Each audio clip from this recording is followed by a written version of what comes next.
Please like and subscribe to the Couch and the Rube YouTube channel. Also, download podcast episodes wherever you get your podcasts. For sponsorship opportunities, email Jason at couchandtherube.com.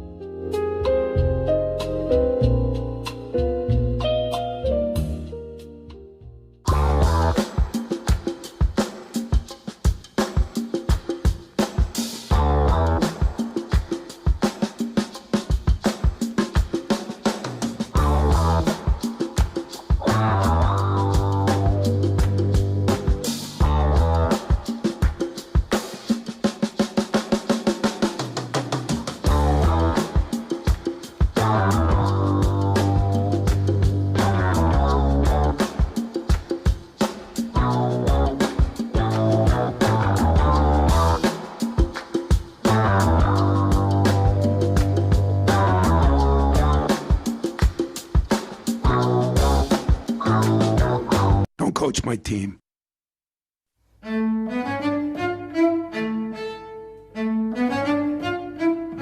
What do you get when you cross a know-it-all newspaper columnist with an awkward, unsophisticated everyman? Yeah.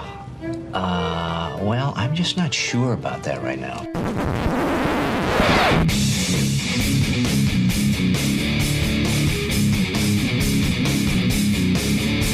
Welcome to Couch and the Rube. Welcome to Couch and the Rube, our Monday show, presented by our friends at Muskox Quality Flannels. It is Muskox season. It is flannel season. Look, feel your best. I'm telling you, the Muskox difference in terms of quality, in terms of how you feel, how you look. Jason and I were two of the most hideous creatures ever alive, and then we discovered Muskox flannels, and since then, we've gotten married. Our lives have gotten better. You know, people listen to a show. This is all due to Muskox and what they've done for us. They can do the same for you. Or you can just have a good winter in a Muskox flannel. Go muskox.com and use the promo code PEACOCK for $15 off your flannel purchase for Couch and the Rube listeners. Jason, how you doing, brother?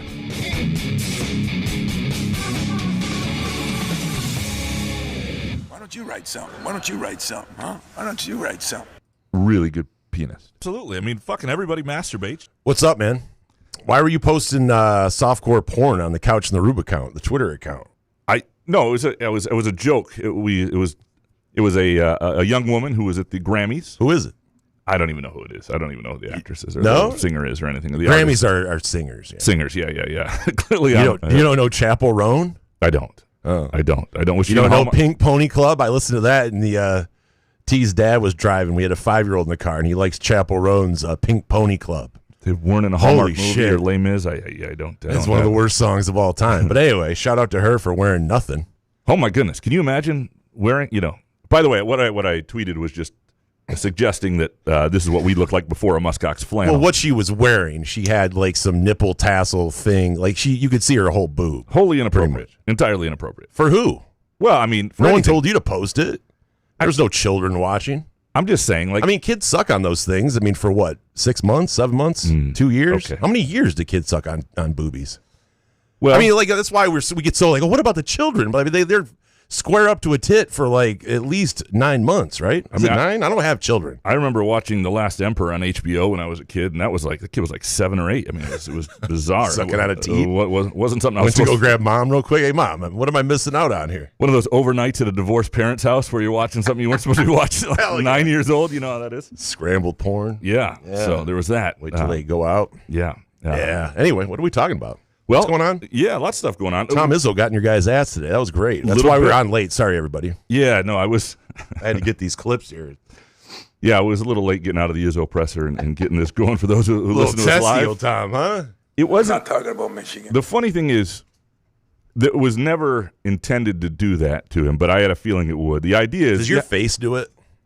Because I have a stupid-looking face. He looks at me and he's like, I hate that guy. Right. You know, when you get in one of those agitated moods and then you see Couch with his flannel. Sometimes you have to ask questions. The job is to ask questions. It's not to cater to his mood and just softball. I mean, the job is to ask questions that people want to know. And one of the questions that that it had been, there were a couple things that had to be brought up about Dusty May. Dusty May had a comment today about what he noticed Jeremy Fears, looked like the trip.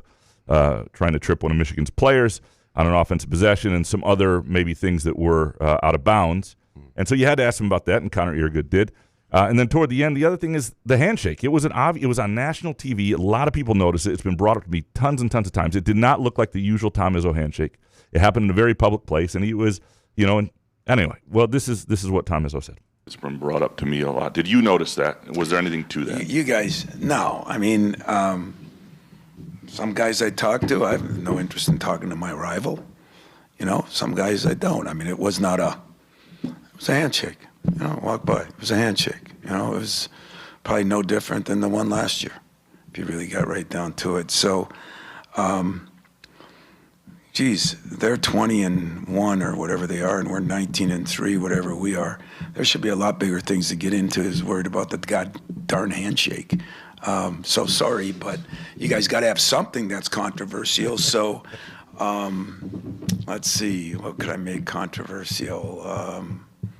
I'm surprised nobody brought up the timeout. At the very end. I think he gave an explanation for that. He was trying to avoid his players doing anything. Oh, well, that's good. That's a good explanation. The other question I had was just about Cooper gets in foul trouble in that first half. And, obviously it's, in a game like that, dangerous to get him with the third foul before the break. And I'm just wondering, do you ever get tempted in a situation like that with a guy like him? I do. And tell all your people that write in, they want to coach the team, they can coach the team, including you. Now, that is a philosophy that coaches have. You do it one way or another.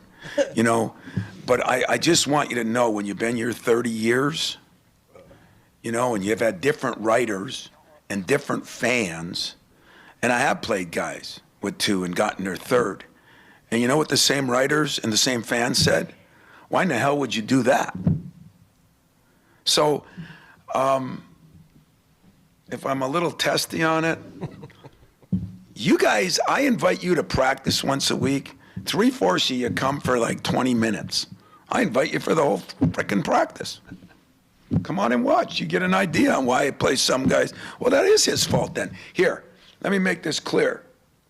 When I open it up for media, on media day, you can come in time to see me brush my teeth before I come down to practice, if you'd like to. If Meg says something's different, it's my team.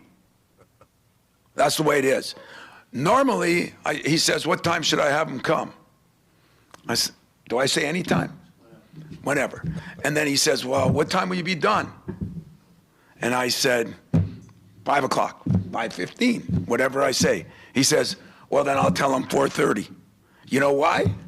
Because most of you don't want to come up and sit through the whole thing. And if you do, you're up there talking and gaggling and everything else. You're not watching to see what's going on. So don't kid yourselves. Harns. So I'm not mad about it. But everybody got this now. You got this. You're the head of this whole thing. Media day is once a week. Is today media day? 2:45, brush my teeth, grab my whistle, watch through the window, go down. Want to be there for the whole thing? You want to be there for some of it? And by the way, just to let you know that, just like my locker room being open, 3/4 of the country doesn't have either one of those things. Oh, man. What a legend. It was you stay for the whole practice? Is he talking to you? No, well, I mean, I'm one of the people who doesn't always show up early, but sometimes, well, yes. Okay, a couple things. Tom, he never shows up to anything early. So, yeah, usually, and I feel there are a couple things that went off the rails and went badly today, because this is not how this was intended to go. Now, it makes for good for show fodder here, but because he call out the hot takes and the Twitter questions? Is that what he was talking about? I know. I mean, you got to be careful here. But I actually asked the one about Carson Cooper. I was thinking, I'm going to ask a couple questions here. It was toward the end. Nobody had asked about the Dusty May handshake yet. That needed to be asked, right? It's just it's a press conference. This is the chance to ask it. You get beyond today. You're waiting until the next Michigan game, right? So it had to be asked. Yeah. But I also thought, I was wondering, since the MSU women's game on Sunday, I watched the Michigan coach and the women's game play multiple players with 2 fouls, take a huge risk. And afterwards I asked her about it, and she just said, yeah, it was a big risk, and one of their players got 3, but it also helped them keep the game close when, at least one of their best guards especially had 2 fouls at the end of the first quarter.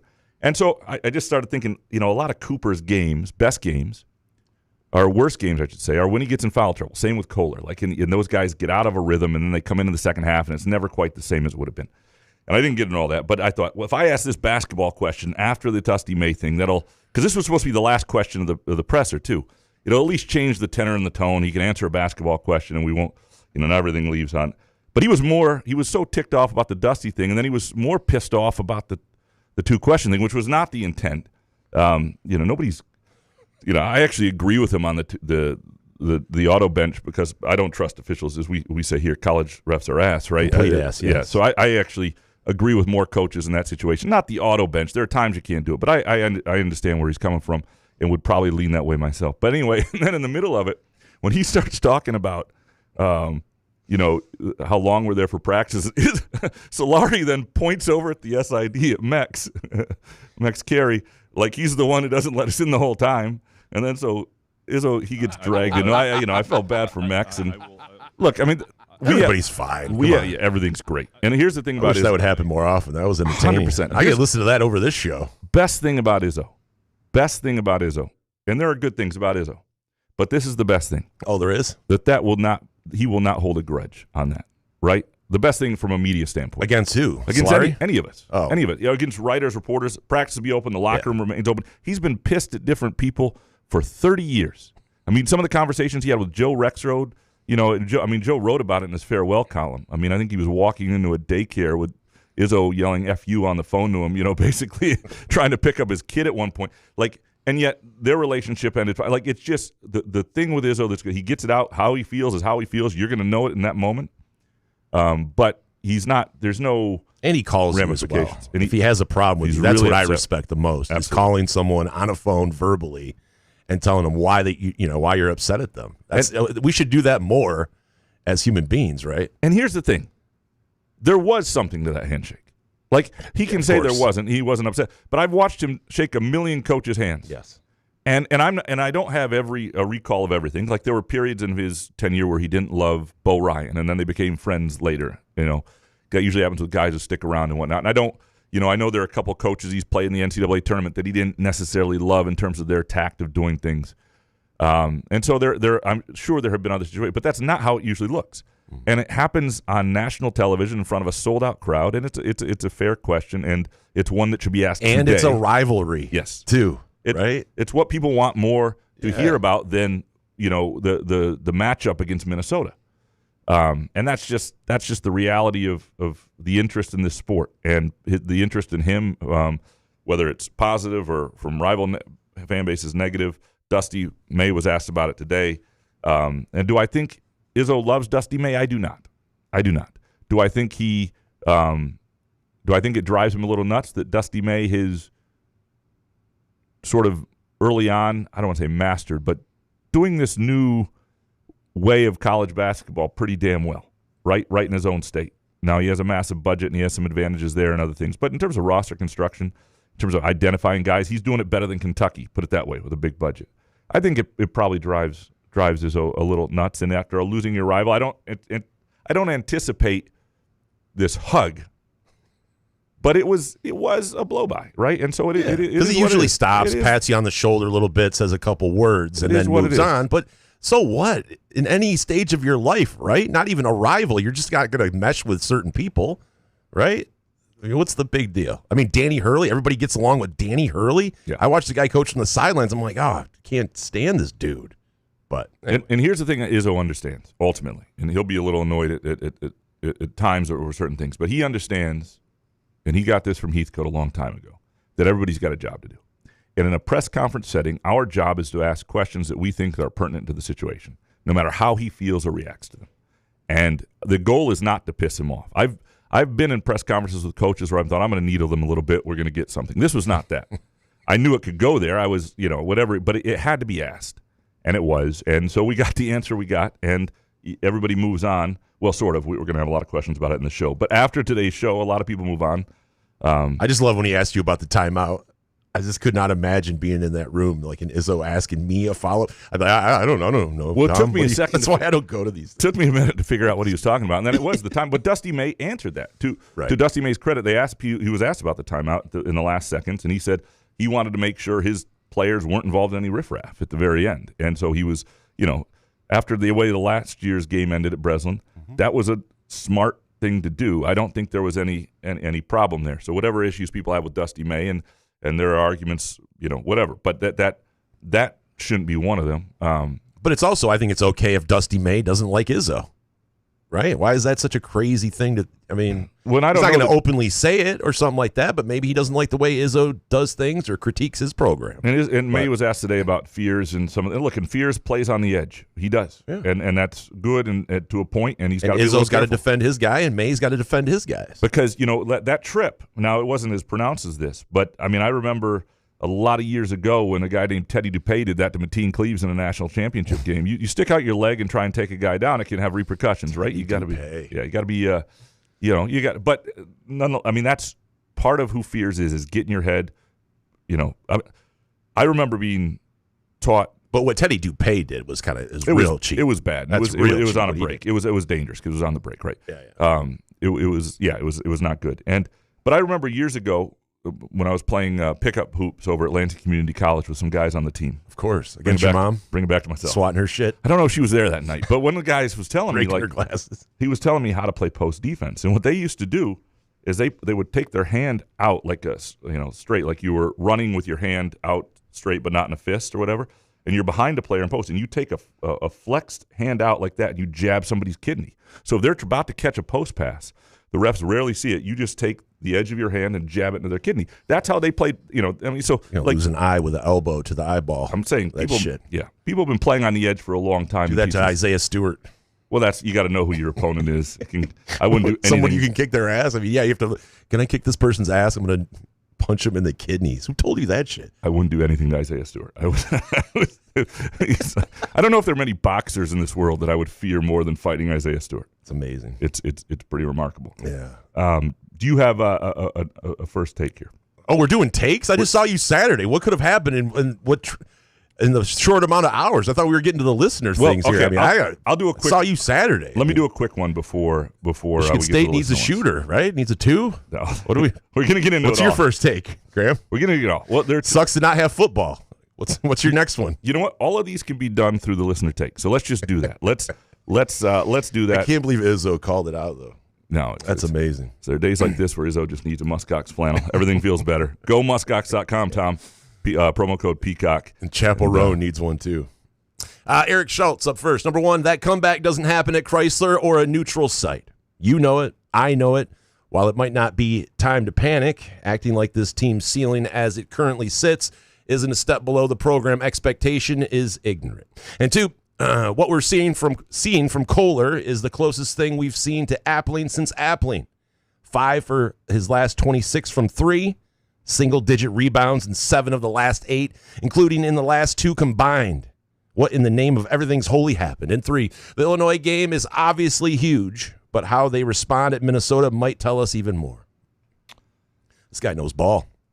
Yeah, I mean, the game at Minnesota is important because Illinois is a really telling game. The problem with the Illinois game, potentially from Michigan State, is the way Illinois is playing, winning 11 straight since that loss at Nebraska and beating some good teams and just going into Nebraska and winning, is that there might be a level that's just above Michigan State. And Duke, Michigan, and Illinois may be the next team that's there, right? And so if Michigan State at home loses to Illinois in any sort of fashion they did to Duke and Michigan, that shows there's just a notch that they're not there. Now, that doesn't mean you can't change who you are in the course of the season, but it means you have to. You have to figure something out because you're a notch below. You can be a notch below a team, and they may get knocked out in the NCAA tournament. You may not even see them, or you may just have to beat them on a given day. But when you start to get below a handful of teams that are going to be out there, and Arizona's probably in that mix, UConn might be too. Like when you start to get then it becomes, what's the path? Like how many of these teams would you have to beat, even if you can do it on a given night? So they do have to find their best selves again. The Kohler thing, I do think Kohler will get there. I don't think it's the same thing as Appling. He still doesn't feel well, right? I mean, does he need some time off? Or yeah, I think let's see what happens in this. Take 72 hours. Let's see what happens in this next couple games with him. But he's also right. The comeback would not have happened, I don't think, at Chrysler. Although we're going to find out about this team in tough settings too, because they do have Purdue on the road, Indiana on the road, Michigan on the road, right at the end. And so if this team gets to a point where it's capable, like how they handle those last 3 games, we'll have a pretty good sense of what this team is heading into the tournament. And obviously, you can get a nice run, a good seed that allows you to get through to certain places. But the other thing is, if you're Michigan State, you want to avoid a 4 seed, for example. You want to try to be in a 3 or higher, because the longer you have to wait to play a number 1 seed, maybe one of these teams, the better off you are. I think that's something that they need to. But most of it's about how they play and who they become as a team, and there's lots of stuff we'll get into with that. Dominic next, number 1, at the risk of sounding like a panicky Pete, it seems like we're perennially 1 piece away. Always just 1 piece away from being great. This isn't reactionary to Friday either. This team is so fucking close. And 2, Couch, you're going to tell me, and none of your sourcing shit, Dusty is a filthy penis wrinkle. Yes or no? Talk about handshake gate. Michigan fans are acting like Matt LaFleur's bottle of Midol. And 3, Jason, it isn't your fault for taking a trip to Florida. Couch is at fault, per usual, for dropping that at the end of the show last week. We have told you repeatedly to not give us Friday 4:59 p.m. emails. Couch, keep up this last-minute shit, and we'll put it on your tombstone. And bonus, whenever Michigan is good in either sport, even if we're equals, Couch picks Michigan. He laughs it off like he's doing the Couch jinx, but I firmly believe he does it merely so he doesn't have to hear all the asshole Michigan fans calling him a homer, so he overcompensates. An extra bonus take. I think I want to go to the Midnight Tavern for the Super Bowl. I won't invite myself or make any demands, but can I have my usual spot? And can we have the taco bar and that spicy ranch sauce? Well, Dominic, you're one of the few that has an open invite to the Midnight Tavern. You don't have to invite yourself. You just tell me when you're showing up, and we'll have the taco bar for you. I don't know about the spicy ranch sauce shit, but anyway, that's feel free. A lot of stuff in here. I pick Michigan when I think Michigan's better. I don't do. It's not like a homer overcompensating thing. I like everything I'd seen from Michigan. I thought they were a slightly better team, and it played out that way. And it's like the Auburn game last year. If I'm not going to say, if you know ball or you don't know ball, but what you're saying is, like, if you're watching the games to this point, Michigan's ceiling I thought was higher than Michigan State's, and I thought they would show up in this game. And I didn't think Michigan State was playing all that great. And I was scared of a slow start. Yeah. That's why I didn't want to pick Michigan State. I mean, I did take them on the money line. I sprinkled a little bit, but yeah, I wasn't confident because of those slow starts. We will we'll give you a little bit of a show update now. The Minnesota game, which I will be at, will mean we won't have a midweek show this week. So we'll have a Friday show. I love that I get updated as the listener. Yeah, right. Yeah. I hadn't actually talked to Jason Although about I this. told Graham about my Florida trip like 3 weeks prior to the date of the trip, so Well, that was plenty of heads up.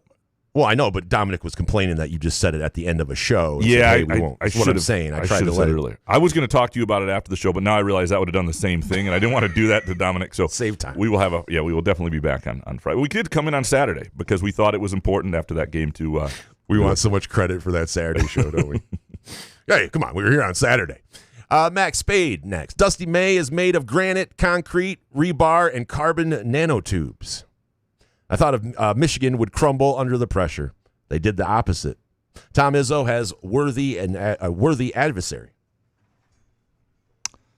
He does. I mean, Dusty May is. I mean, he may fit the Michigan persona that people don't like. It may seem, a little smug, and he's tries to live above the fray, so to speak. And even though he's in it, but there's no doubt that he is done in 2 years in terms of putting together teams and taking a program from where it was and using the resources available to him as well as you can.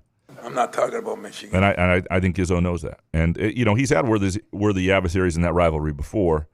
It's just this is a new way of doing college basketball, so he's, I think it's a harder thing to digest for Izzo. Spartan Johnny next. MSU would beat this Michigan team 3 out of 10 times, and that's okay. Was probably the same percentage for MSU versus Duke with Zion. It was a big deal, and I just broke my chair, Williamson. Just got to beat them once when it matters. I mean, Zion was a big deal because he was a huge guy, and I just broke my chair. Yeah, you do just have to beat them once when it matters. But when it's tough to beat a lot of teams once when it matters. So that's the real thing. I mean, you're right. If Michigan State can beat Michigan 3 out of 10 times, that's not the worst shot in the world. I do think in an NCAA tournament on a neutral site, it would be a heck of a game. I do. Especially if they've taken a couple losses to them.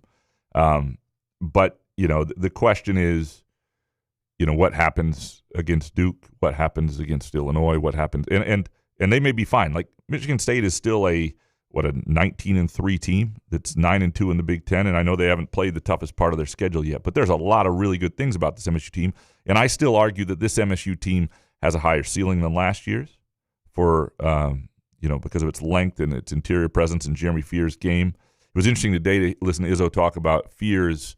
Solari asked him about Fears' scoring stretch and whether that was a good thing for a point guard. And Izzo said no. I mean, they've had that conversation, that getting other people going, getting them involved. Like, Fears having that takeover gene is important because they don't seem to have it anywhere else right now. But his ultimate job is to make everybody else's confidence go up. And there are times that you see Fears pass up open shooters to take the ball to the rim and shoot himself these days, and that was less and less early in the year. And I'm not saying he's doing that for selfish reasons. I think he thinks it's the best way for them to score. He's got a lot of confidence in his scoring right now, but the rest of the team needs some of that too. Ryan Schultz next. This MSU team is only capable of reaching its goals if Kohler is a top-tier stretch 4 and its obvious second-best player. Yeah, they need him hitting shots. I mean, he was hitting above 50% from 3 for most of the year until the last 6 games or so, and they need that. They need him rebounding at an elite level. They need the player he showed he can be for half the season. So that player's in there, and I would not in Minnesota.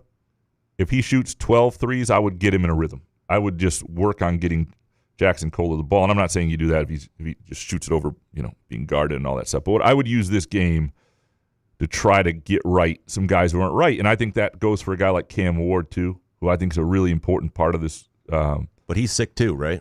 He has been sick. But I asked Izzo about him today because I think that, when you watch the ceiling for Cam Ward, even as a freshman, we saw certain things Pulling a china closet against, Arkansas out of the gate. And granted, they didn't have a scouting report on him, and he was 100% healthy, and he lost some confidence after hurting his wrist and everything. And he wasn't, even though he was a good player, he wasn't going to be that player every night because we saw him play some games after that. But they need, because what he is an athletic 4 who gives some defensive flexibility. He should be a good rebounder.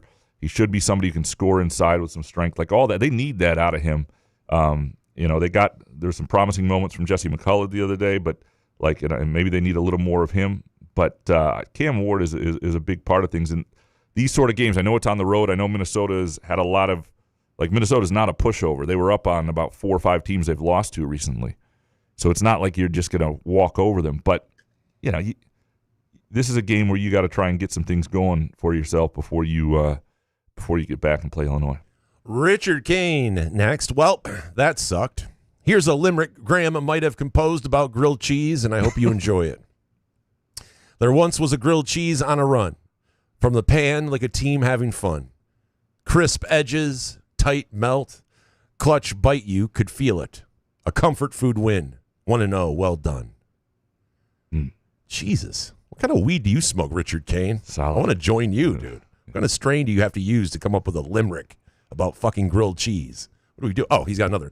Baked. That wasn't baked? This is baked. This is baked. Interesting. All right. Cooper will make at least a baker's dozen 3-pointers by the end of the season. And from Fierce Spartans, we need Cooper to start taking multiple threes a game if Carr isn't going to knock any down. 5 rebounds from Kohler in 36 minutes is not going to cut it. Yeah, I mean, they need more from Kohler. This was an interesting game against Michigan because Michigan State has been an elite rebounding team. Michigan is not, but you see the potential for Michigan to be that. And you see some guys at Michigan, I thought, who seemed to show up for big games a little bit, and that's that's scary if you're Michigan State because you're always going to be a big game for them. I think Michigan has shown a tendency to play down to some people and will probably drop a game somewhere along the way because of it. But if you're Michigan State and you was 36-36 on the glass or something like that, that's usually fine if that was their strength. Rebounding is your thing. And it wasn't an awful rebounding night, but Kohler wasn't his best there, and their size is a challenge. And in terms of like Cooper knocking down threes, I'm a little surprised he hasn't shot more this season because he did shoot so many over the summer. And I'm not just talking about a money ball. He talked about it in practice in front of Izzo, like he was taking them. And I'm not saying he should take them when they're guarded or that should become part of the game plan. But he winds up with the ball unguarded up top a lot. Like they're going to give him that three, and I do think he's capable of knocking it down. I'm not saying it should become a huge part of things, but I'm a little more surprised. I thought he'd be making one every other game this year. Scott, you next. Number 1 last year, Auburn was the only Elite 8 quality team MSU played all season. This year already played Duke, Nebraska, and Michigan, with Illinois better than all of them next weekend. MSU is right where they need to be now and will be ready for March. And 2, February has to be the developed Divine as a point guard, 8 to 10 minutes a game. He was not comfortable against Michigan, so you have 9 games to get him ready for the tournament to play 8 minutes a game at point guard. And I think in the tournament you can play Fears 35 minutes. I think the challenge, and now in the Big Ten tournament you should play Fears 22 minutes. But that's my own. By the way, we got the email, I should call it. Pound the bushes. We got the email today for credential requests for the Big Ten tournament, and it used to be one of those events like the NCAA tournament where you're like on the floor close. It's a cool experience, and you're like up in the hockey press box for the second straight year. And, whatever. But, like, it's not like you're the NCAA tournament. Like, the Big Ten tournament, you're talking about, I'm not saying it's meaningless, but they need to put couch front row, though. You can start make it a better media experience. Because it's one, I'm not saying I'm going to skip it, but it's one if a lot of outlets should, anyway, that's my own thing. With Divine, I think the bigger issue with him, though, is often when he comes into that one spot and you see a 3 go up and is made over Michigan State, you look who it was made over, it's often Divine Ugochukwu. And so when you're trying to keep a level of defensive intensity and a level of momentum going, that's where I think he struggles, to me, more than the offensive end. I mean, he's not Jeremy Fears as an offensive point guard. I mean, Jeremy Fears is playing at an All-American level. I'm not saying that. But I noticed the difference on the defensive end as much and how Michigan State loses a little bit of their edge, and I think that's where they get hurt the most. And I don't know whether he has ability to fix that or if you can steal enough minutes here and there, and we'll see. Dave Lincoln next. If college players want to play the public institutions, the money they're paid through NIL deals should be transparent. It doesn't make sense that we know what every NFL, NBA, and NHL player makes, but not college players. Yeah, we do know them, although those aren't public record. They just get sort of reported, and we have a feel for it. This is going to be an interesting debate because it's already being sort of baked into laws around the state. States are trying to protect athletes from it. Michigan State's doing things through the Spartan Ventures, which won't be entirely, public.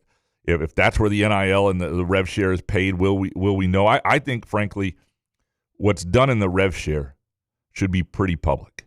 Now, whether it's, especially in terms of allotments given to teams, how much money, even if it's just the team as a whole should at least be pretty transparent. Like the men's basketball team, they're getting $5.5 million. Okay, and you can slice it up however you want. You can think about it in your head. And I'm not saying those player contracts shouldn't be somewhat available too, but at the very least, it ought to be, hey, the women's basketball program is getting this, the men's program is getting this, and I think that sort of stuff is going to be a real fight, and it will be interesting going forward because I think people are going to want that. And frankly, if you are at a public school and you're using revenue share money to the athletic department, that probably ought to be available.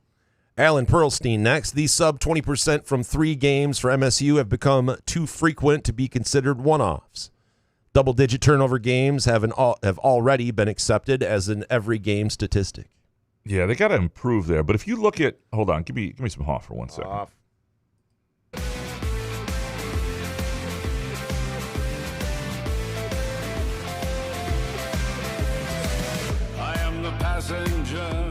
Free Ubers. And I ride and I ride. Let's go green. So, oh God. they're 36% as a team, over 36% at Rutgers, 8 for 22. Not great, but that's not that bad. At Maryland, or against Maryland, I should say, that was a game where everything went well. They were 9 for 19, 47%. If you go down to like Oregon on the road, or they did 7 for 20, 35% collectively. These aren't horrible numbers. I don't think 3-point. They're not a dynamic 3-point shooting team, and that is because they don't have guys game to game right now they can count on. And for a while they had Jackson Kohler, and they need that again. But if you know what you're getting from Kurt Tang, like just throwing a name from a long time ago, well, a couple names from a long time ago, like Chris Hill in his young prime, or young as a young player, like you knew he was a shooter, and even though he had some areas he fell off, he was a consistent shooter. Kirk Mans, if you want to go way back for our older audience, like didn't play a lick of defense, was on a Big Ten championship team, was a dangerous shooter in a role. What about jumping Johnny Green? Yes, we got to go way back before Twitter. Kirk Mans, holy shit. But anyway, so they're not going to be a dynamic team unless they have guys they can count on. But the actual numbers aren't that. But what about the turnover bad thing? Because I just kind of always chalk up that Michigan State's going to have at least 10. Yeah. But I think their opponents usually have double digits, because it's one category I do go to when I look at the team stats of the turnover ratio. It's not great. They're down a little. Like if you just pull up like Big Ten play, they're down a bit. It's a little bit of an issue. The 3-point percentage in Big Ten play is actually about 34%, 33.9, but it's 8th. It's not like, they got to take care of the ball. I mean, I just watched a Michigan State women's game where, I think Michigan had a few more answers and was a little bit better, but Michigan State could have won that game if they just were able to take care of the ball against a fierce press from Michigan. And Michigan State coughs it up in areas that aren't even that. I think sometimes it's the bigs inside holding it for too much. For too long. There's some turnovers that are, you're going to have a certain kind of turnovers. It's like football. You don't mind a certain amount of interceptions because you want your quarterback making plays and taking throws, but you also, so you'll live with Jeremy Fears trying to make a play that doesn't work out. But it's the dumb ones that wind up going the other way for a or as Izzo would call them, turnovers for touchdowns, whatever. It's the ones in the paint where everybody and their brother can see the turnover coming, and then it happens. Like those are the ones you got to cut down. Back to the white elephant in the room. They don't want to deal with the white elephant in the room. Richard next. MSU shot poorly in the first half, but it was because we finally met our match defensively. Michigan was as relentless on defense as we always are, and I have seen no other team be as relentless as us until this game. Then Michigan took off the pressure by playing zone, thus our comeback ensued. Yeah, Michigan didn't want that comeback to happen, though. It is true that like Michigan's size and length and ability when they're on is, I think they probably have a higher ceiling than maybe Arizona's but otherwise everybody else in college basketball.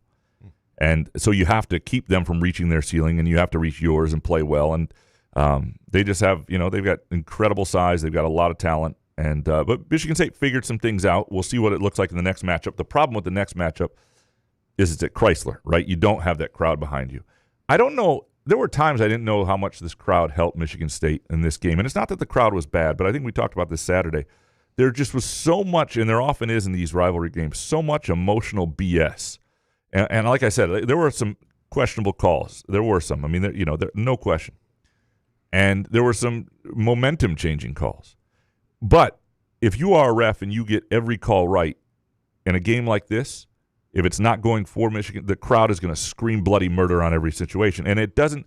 And Michigan State has to be mature enough to use the crowd as momentum, but not buy into that. And I think early on they bought in, and there were times they bought into some of that. You got to be more mature. So you're blaming the Izzo for being too white. I didn't. Again, no, that's not what we're doing. Is that what you're saying? No. Professor, when MSU took the lead in the second half, that was the loudest I have ever heard the Breslin Center. And baked, I knew the refs would screw the home team when I saw Dan Campbell. And double baked. I'm not really worried about my testosterone level, but those radio ads really make me think about it. It's all like testosterone and dick pills. That's all you see now. Yeah. Me. Is that just me? I don't want type 2 diabetes, but I love the commercials, the Jardians and the jingles. You would like those commercials. I do like the commercials. They get you into it. Yeah, it was a pretty good decibel. For you. I try to. It's funny because you go to enough of these games over time, and you think, boy, that was the loudest ever. But you don't want to be a prisoner of of the moment. There have been, but it was up there for sure in the second half. Mayor of Fittstown next. Number 1, Cam Ward is going to be a great player, but he needs to play so much smarter.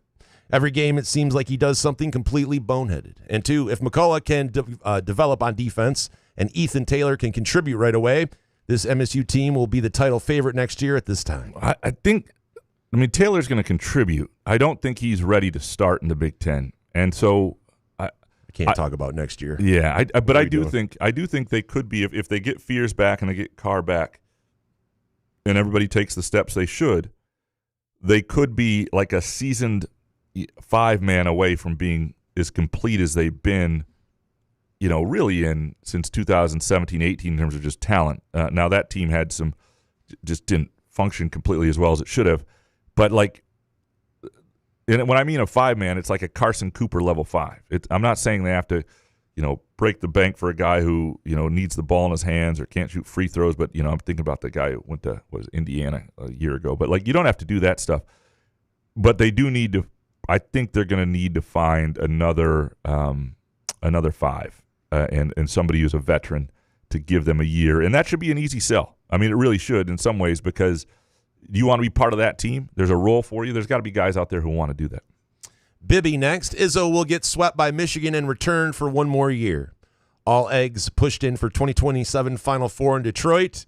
It ends there for Izzo. Well, that's fun. Well, I don't know that what happens against Michigan will have, I'm not saying they won't get swept for Michigan. I don't think there's a correlation between return for one more year. To me, as long as Izzo is able to build his program how he wants, which he's been able to do to this point, and he's having fun and feeling good. What's he going to do? Right. I think he's going to TV. I think he's going to keep doing go it to for ESPN. But you also don't know when that's going to happen. You also don't know the offseason when all of a sudden 6 guys leave and he's got to rebuild the whole roster, or just he stops having fun, or he's not feeling as great. Whatever it is, he's in his 70s now. There could be a moment where he just says, "I don't want to do this anymore," and I don't know when that's gonna come. That'd be the weirdest day ever. I think right now you wouldn't predict it just to be one more year. Jay Riemann-Schneider. Portal versus recruiting talk is intriguing. With one-and-done portal players, it's got to be the right coach. Dusty and Signetti seem to have it figured out so far because they are really, really good coaches who know what kind of player they need and can get them in sync. Plus, they still like high school recruits. And bonus, it's just one game. MSU looked overmatched for most of it, and there's maybe 5 teams that could do that to them. But the real outcry is because it was the hated rival Michigan at Breslin. Had that been Purdue or Gonzaga, the overreaction wouldn't be near as high. Well, that's always going to be the case. But I do think there is a component when, what people want is Izzo to get another national title. They want to compete for a national title. And when there are moments in any game or any season. I want to buy one. Or want to spend some money. Whatever it is. However you get there. Dump money. Let's get this natty. And then I'm done. I'm out. However you get there. People want that national title. And so I think when they see evidence that they may not have a team that can do it, that's frustrating too. I don't think it's just Michigan. I think Michigan plays a role in it. There are lots of emotions that come with that rivalry for fans, deep-seated stuff. Yeah. But I also think with this particular program at this time with MSU, it's a little different. Dan Grafe next. So it's tough to enjoy a basketball team with transfers, but all my MSU fans still reminisce about Kenneth Walker's months in East Lansing. Fans remember winning games like this past weekend. And from Bob in Fort Myers, when did our fan base become a bunch of QAnon conspiracy theorists and whiners? Michigan cheats, Michigan bribes, refs, Michigan bought all of their players, portal and NIL ruined college sports. Izzo does it the right way, blah, blah, blah. Meanwhile, the same whiners worship Kenneth Walker, a single-semester mercenary from Wake Forest. Okay, there are a couple things that... Bob, do we know what a QAnon conspiracy is, though? I know you're in Fort Myers. You probably hear them a lot. We go to a diner in Fort Myers there, but It's a little different than this. If you're at a pizza place that people think is hiding pedophiles, that's where it's. Although that could, who knows these days. But the or JFK Jr. is going to come back to life or something.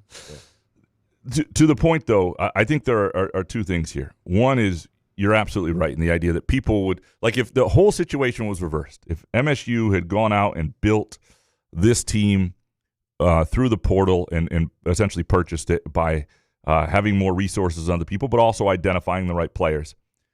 And Michigan, on the other hand, was doing it the other way. Michigan State fans would have no apologies and would be 100% on board to some degree.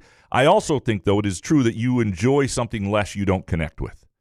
And I think to win it the way MSU is doing it, if they were able to do it, and I think, adding transfers here and there. Like Michigan State has transfers on their team. They have one guy who would have been a starter maybe, or at least a heavy contributor in Caleb Glenn, who's injured, who they went after, who I think is going to be an important part of things.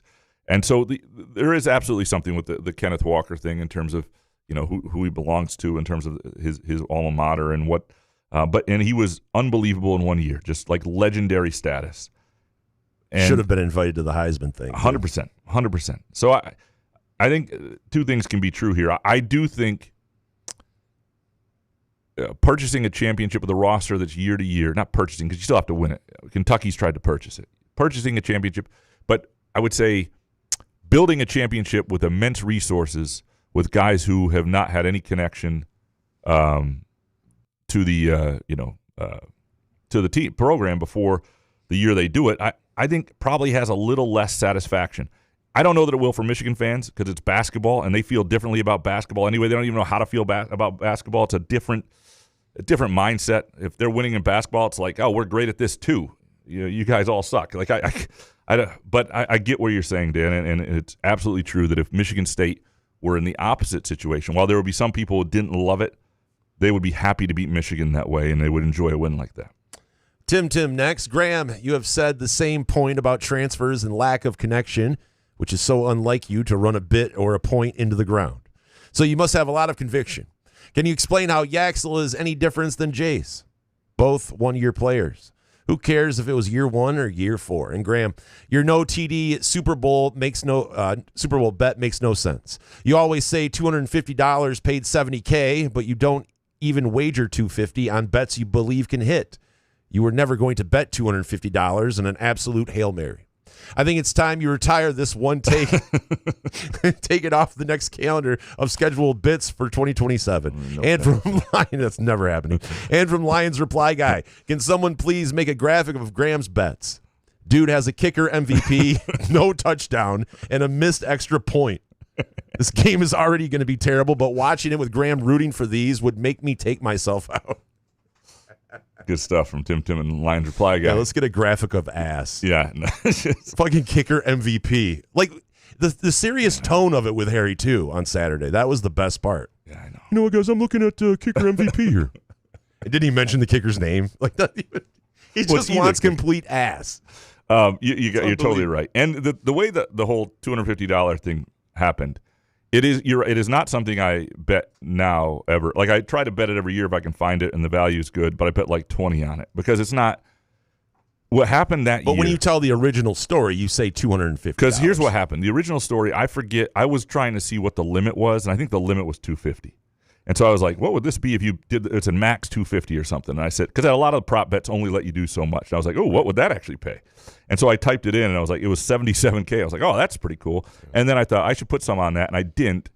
And then you get to the fourth quarter, and neither team has a touchdown. You start to panic, like, oh my God, if I just accidentally hit the button, there's no need to panic. It's just more devastation. Yeah, well, that's what it is. To the first point, with the difference between somebody like Yaxel and Jace Richardson, both one-year players. If it's an individual guy, I don't think there is that big a deal. Now, one thing would be this. One was a 3-star guy who was a freshman who wasn't supposed to be that great, who turned out to be great. Sort of the old school, found a diamond in the rough, amazing, great right away. Everybody loves it. The difference, and if you have one dude, it's Kenneth Walker, right? A guy who comes in who's a transfer, is a good player, and is a great player for you, becomes a lottery pick. It's when the whole roster's then built that. You got Mara inside, you got Marez Johnson, like you got all these guys, your guards, your point guard. It's like that's the thing. I don't think having one of them or supplementing them is all that different. And frankly, if this is what college basketball is, and this is how people are going to win, and the few people who can do it at the best level through it are the ones who are going to win titles, then that's what it is. And people will have to decide if they like it enough to follow it. And I don't know the answer to that. Original Dark Mantonio, number one, if hiring one-year mercenaries year after year was the winning formula over high school recruits developing year after year, I'd take the former. I don't know or care about these players personally. I just want the team to win. And 2, MSU talkers after a basketball loss to Michigan sound like Ohio State talkers after a football loss to Michigan. But Michigan talkers after losses don't come off quite the same. And I really believe it's because Michigan doesn't hate its rivals as much as their rivals hate them. I don't know if that's true. Certainly in basketball, they feel differently. It's a different. There's just not as much at stake for Michigan fans in basketball. There isn't. There never will be. In football, I wonder if that, when things weren't going right in that Michigan State rivalry for a while, they hated that.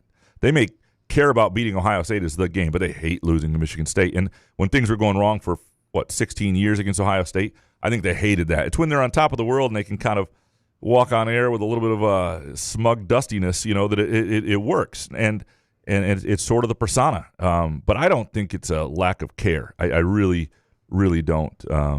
I don't think Michigan people care less about hating their rivals. I think when things are going right, it's easy. When things are going wrong, you get all the same feelings. Was that a bait take?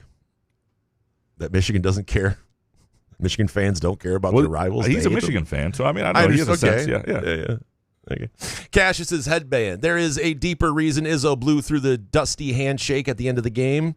No eye contact and hardly stopped to shake. I sincerely don't remember him doing this before, not even with previous rival coaches. And from Mr. W, Izzo blowing by Dusty May and the handshake line was interesting. Lots of talk that he's tampering nonstop, but if so, why do all these coaches only drop cryptic one-liners instead of blowing the lid off? Couch, this is your chance to ask Izzo, why don't you write something? I sort of did today on that. It's a fair point, though. I mean, one of the things I think I'm kind of done with coaches, and this is not just Izzo, but it's all these guys who are either say something off the record or just suggest something a little bit through cryptic nature that you're trying to read tea leaves. If people aren't willing to call it out, then it's not a thing, right? And that's sort of where I'm at. Like you can read into Izzo, who is we saw the Danny Hurley the other day being quoted about Izzo being like the most the coach of coaches, the guy you just knew didn't cheat, a guy who's been in the game a long time, recruiting against Izzo and all that stuff. And so when you see a guy like Izzo, who's shaking his hands differently with Juwan Howard and differently with John Beilein, have that blow by. It tells you that he feels a certain way is something. He may say there wasn't something there, but I've never seen Izzo do that in the Michigan rivalry. And that said, I haven't paid attention to every single handshake. The 90s, he certainly felt a certain way, so he very well might have back then when he felt how he felt about Michigan. But you think Izzo went in and called Dusty May like after the presser? I do not. No, I do not, because Izzo didn't know today that Dusty had called that timeout for the purpose of, if they had a conversation, he would have said, hey, I called that timeout to make sure there was no riffraff post game, and that's what Dusty said, and which is a completely reasonable thing to do in that setting with 30 seconds to go.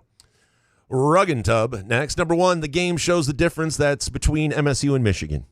Had we spent big on a transfer rather than having a spot for Trey Fort that doesn't even play much, we win that game. And for the Rube, if the Lions could win a Super Bowl but Graham has to lose his right leg and left arm, would you do it? That's all you want? You want the rest? You can have the whole thing. Just get rid of it. Take his testicle. Right leg and left arm. How would you handle with that? Would you be okay with that? I would not. No, I would not. I would. Would you be able to? Could we still do the show without it? Like, if I made the decision for the Lions Super Bowl, yeah, and I was happy, but then I had to look over, as an amputee. I mean, you'd have to edit the hot takes and Twitter questions. That's true. Shit. All right, can we leave your left arm? We'll take a right leg and a testicle.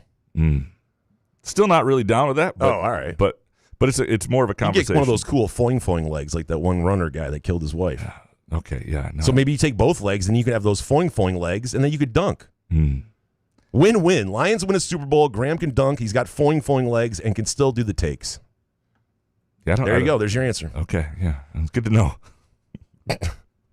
Niche class. MSU women's basketball is just the latest squad to lose to the low-lifes down the road. Both basketball teams were outclassed.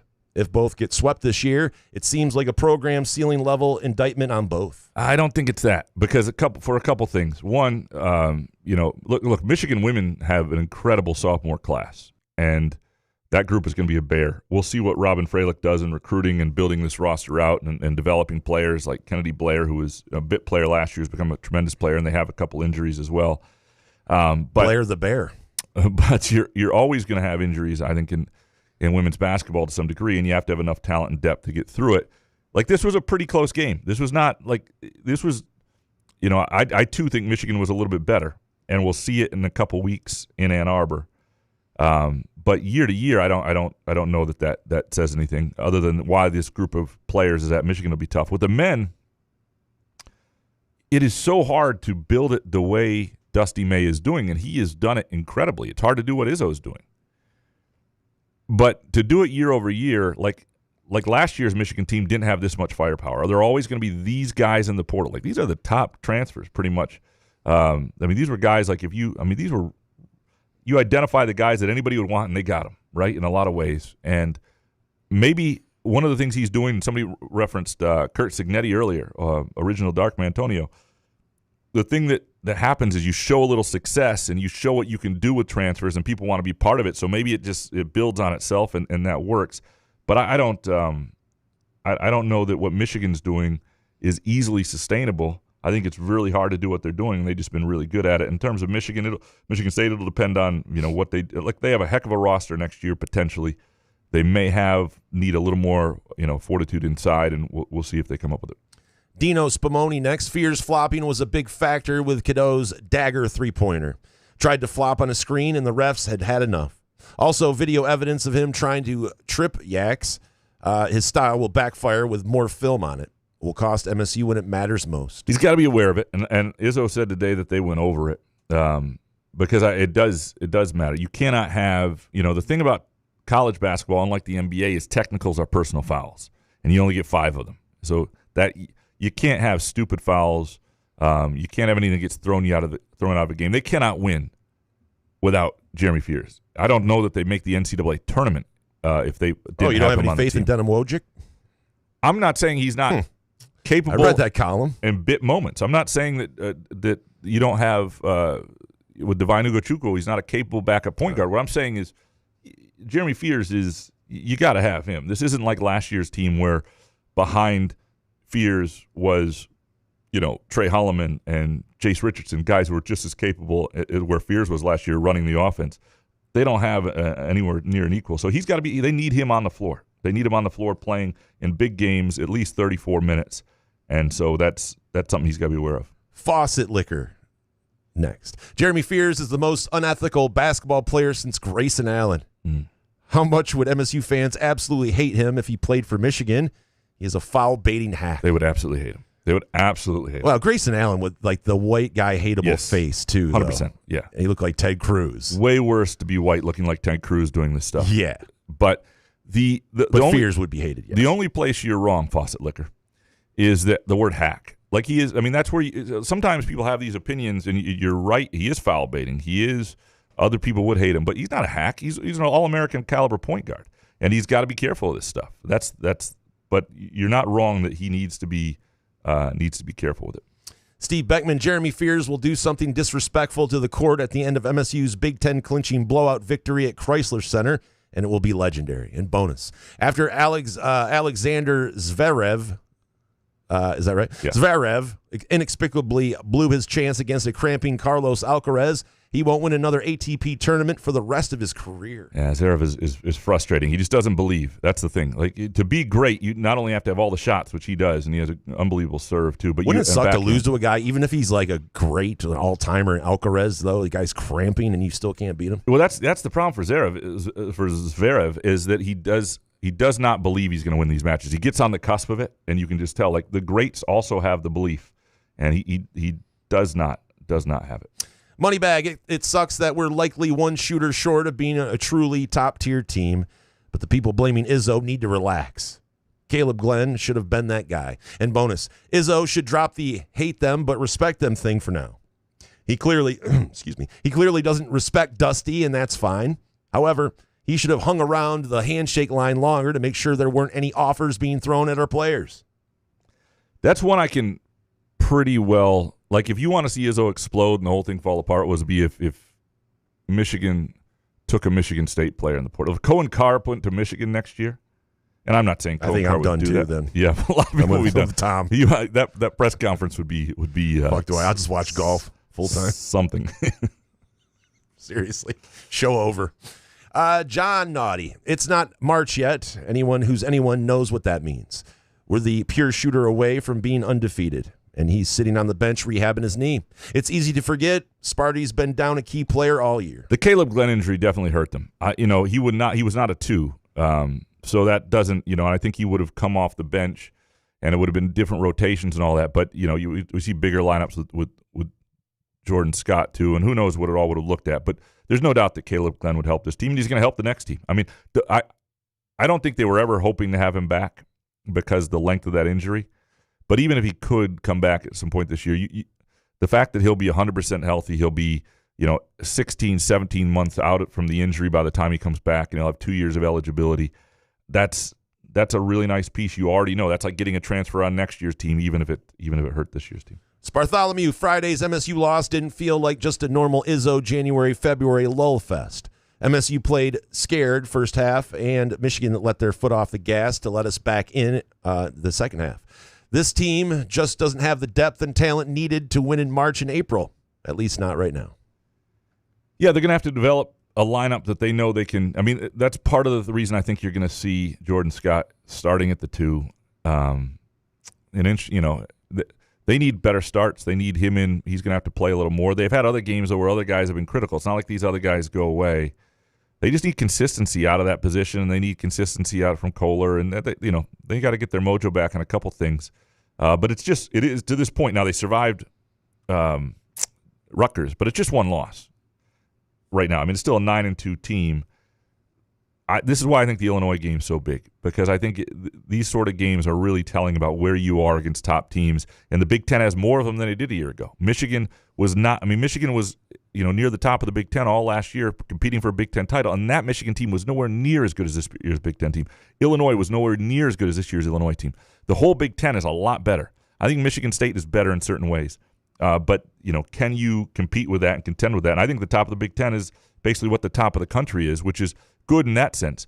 Michigan State will know where it stands to the top of the country. It won't be like, if they play Auburn and it's like, this is a little different. That's not going to happen this year. It'll be right in the Big Ten for them. So what you're saying is Illinois must win. Not must win, but it's got to look different. It's got to look like a win. Yeah, I mean, a win would be big. But you know what it is when you leave a game and it just feels like the other team was a little bit better. If something fluky happens and the other team hits a shot late or whatever and it's back and forth. You're going to pick Illinois in your thing, aren't you? Your little pregame thing I always click on and scroll down. We'll see what happens the next 2 games. Scotty Green's El Camino. I'm not sure how or why, but I kind of blame the coaches for not having the guys better prepared for what Michigan was both offensively and defensively. And maybe for not making more adjustments in the first half. But hey, I'm no coach. Yeah, I mean, don't coach my team. That's a hard game to prepare for. Michigan is a team that's just of a different physical caliber and was different defensively than anybody they faced with that size. And I think it's hard to prepare for. Teams sometimes have to grow through this stuff. That's what sweat equity is, right?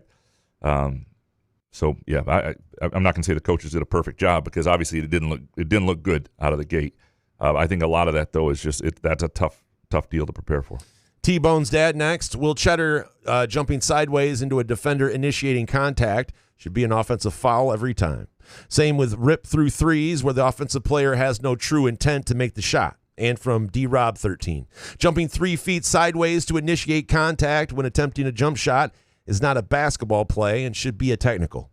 Also, MSU gymnastics salvaged the rivalry weekend. They did. That was a good win for a gymnastics team. It's had kind of a rough start to this year relative to what their recent seasons have been. Yeah, I mean, this was a play that, you look at and it was clearly a – I hate that play. Like it's the worst play in basketball, I think. Yeah. The pump fake and then the offensive guy jumps into the defender. I hate that. I think one of the ways around this is something they do well in soccer.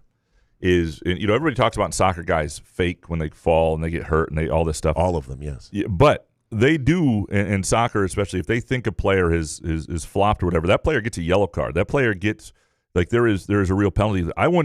In basketball, the best way to get rid of this out of the game is to not only not punish the defender, but in replay, it's a technical foul, something like that, where you're not playing the game right. That would be more replays. All right. Well, more stoppages of games. Fox has already taken, I'm not going to complain about replays when Fox has taken 3.5 minutes of commercial. I mean, these bozos are not helping college basketball. It's insanity. Kevin from Rochester Hills, number 1 formula for success in college sports is to lie, cheat, and steal. 2, MSU played not to lose. Michigan played to win. And 3, Krusty is a scumbag and perfect fit for that corrupt school. Is he a scumbag? I've never. I know, but I'm saying for what the perception is. Getting these players. Is it a scumbag move? I don't know. I have never met, how I am with people. It's how they treat me personally. It matters a lot, whether they look through you, whether. So, yeah. And I have never had a conversation with Dusty May outside of a press conference setting. So I don't have a great fit for who the man is. Obviously you can look at where the players come from. There are lots of rumblings about that. I hear things and all that stuff, but until somebody wants to, you see him in person. Does he walk around like he's like a douche? Well, he's got a little bit of a punchable face, but I would, until somebody is willing to put their name with an accusation, then there's nothing to it. He's not doing anything wrong, and that's just sort of where I am at this point. Let's take a really quick break. We come back, more of your takes. Couch in the Rube, presented by Muskox Quality Flannels. Where else can you cheer on your team? Enjoy a mouth-watering burger or savory sushi. Sip on handcrafted cocktails or one of 46 beers on tap. Take your game day or date night to Cask & Company Kitchen, Bar, or Front 43 Neighborhood Pub near Frandor. 2 amazing places with 1 awesome blended modern American-Asian menu. Catch the game on one of 30 60-inch TVs or stop in for the all-you-can-eat lunch buffet. Enjoy happy hour or elevate your night out at Cask & Company or Front 43 on East Saginaw in Lansing. Ever wonder how comfortable you can be and how good you can look? Put on a Muskox flannel and find out. Muskox has new arrivals for this fall, including the Caper Green Grand Flannel, which even makes couch look good. Muskox is a Detroit-based flannel company that creates soft and durable flannels made to last a lifetime. They become a great partner with Couch in the Rube, not just because they make us look good and feel good, but because they're good people too, and a socially conscious company. For every $100 purchase, $10 is donated to the Alaska Wildlife Conservation. Muskox flannels are designed with 100% cotton that is ethically sourced and double brushed for softness. Feel the quality and comfort of a Muskox flannel by ordering at gomuskox.com, where Couch in the Rube listeners can enjoy $15 off their flannel purchase with the promo code HOFF.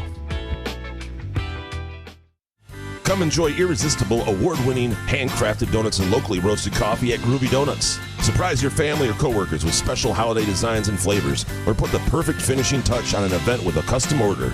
Birthdays, weddings, gender reveals, our friends at Groovy Donuts are your answer. Experience the Groovy Donuts difference for yourself on Lake Lansing Road in East Lansing or in Williamston. Get more information or place an order at groovydonuts.com.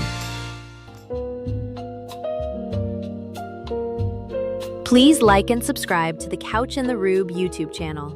Also, download podcast episodes wherever you get your podcasts. For sponsorship opportunities, email Jason at couchandtherube.com.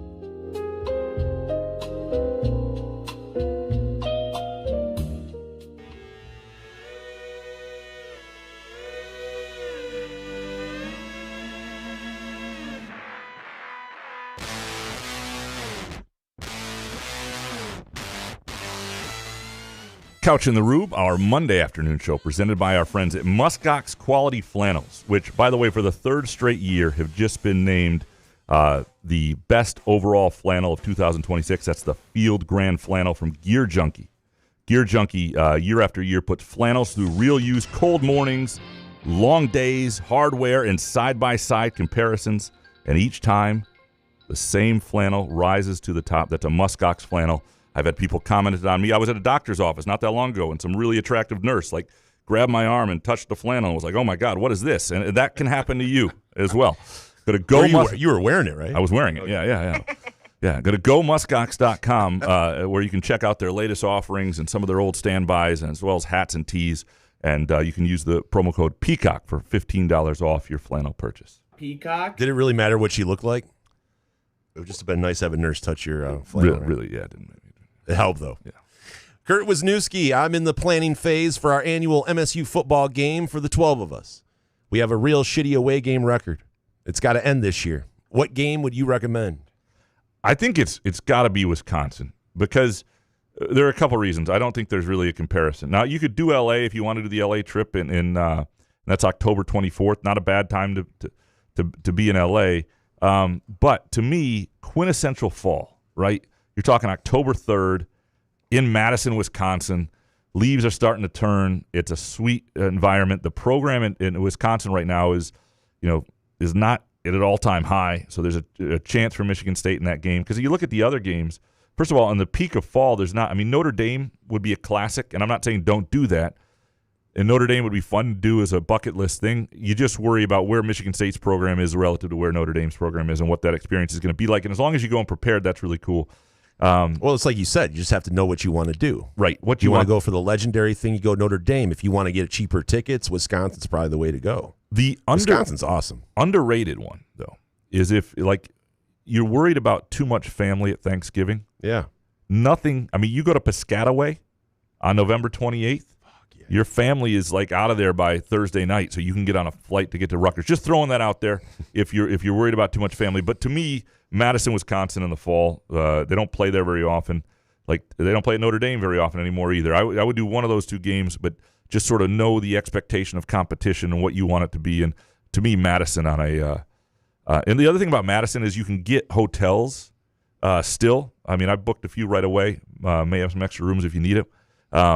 I booked I panic book. I booked 6 hotels right at the moment. I know the schedule. But Notre Dame, it's hard. You're an hour and a half, hour outside Notre Dame at best for a hotel or Airbnb or anything like that. So it's hard to have a drunk tailgate and then everybody gets back to a place and you have a good night. Madison, there's still ways to reasonably enjoy the experience. So I say Madison, October 3rd is it. Peasy, the Pistons are a shooter away from being legitimate contenders. Trajan, make it happen. And bonus, there isn't anything more couch than breaking a second chair live on air. I mean, Zion was a big deal because he was a huge guy, and I just broke my chair. That was the first one. Yeah, we got to get the second one because that sucked. Yeah, if someone could give me a timestamp. I'll go through and I'll find it, but if anyone knows for sure, just let me know. I mean, that'd be great. Pistons are, it'll be really interesting to see what happens here before the trade line. Porter Jr.? I watched that belt to ass beating last night against the Nets. That was amazing. I'm very curious to see what it's so great to listen to Blaha and Kelser, especially during a blowout, and Blaha and Kelser are trying to talk up the Nets team.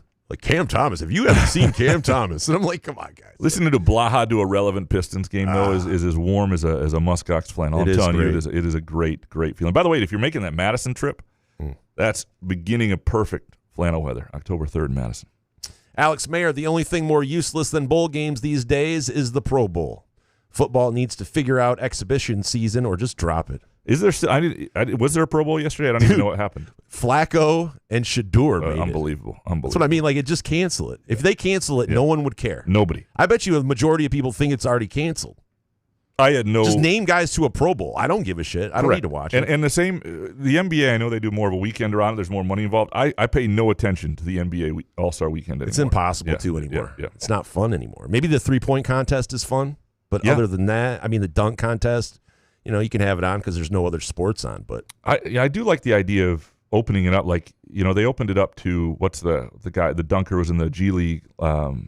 The white guy last year. But why not do that with the Cohen? Professor? Yeah, why not bring Cohen Carr in? It wasn't the Professor. It was someone from And One. That's a white guy. Yeah, but it was a different white guy. Oh, there more than one white guy has made a living up. Mac McClung. Matt McClung. Yeah. Mac McClung. Whatever his name is, whatever the fuck he is. But why not invite Cohen Carr? Now, Michigan State may have an important game that weekend, so I'm not sure it actually. Yeah, hey Cohen, you want to come by the NBA All-Star contest? What the fuck are you talking about? Sorry.